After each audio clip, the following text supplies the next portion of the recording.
Asampadana Jataka. The Bodhisattva was once a royal treasurer.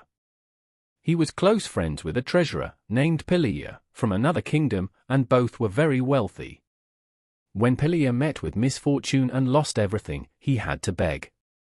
Piliya traveled to the Bodhisattva's home, and when he heard of his friend's terrible situation, the Bodhisattva gave Piliya half of his fortune, money, property, livestock, and slaves. Soon after, the Bodhisattva suffered the same ruin and went to seek help from Piliya, but he only gave the Bodhisattva a bit of rice bran and told him to leave and never return. This led the Bodhisattva's wife to tears. One of the Bodhisattva's former slaves, who had been given to Piliya, saw his former masters and fell at their feet asking what their problem was. Hearing their story, he took them to his home and prepared meals and baths. He informed the other former slaves what had happened, and they all marched to the palace, demanded to see the king, and told him what their ingrate master had done.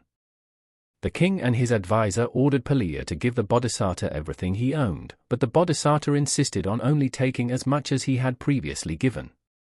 In the lifetime of the Buddha, Piliya was an earlier birth of Devadatta, a disciple of the Buddha who became his nemesis.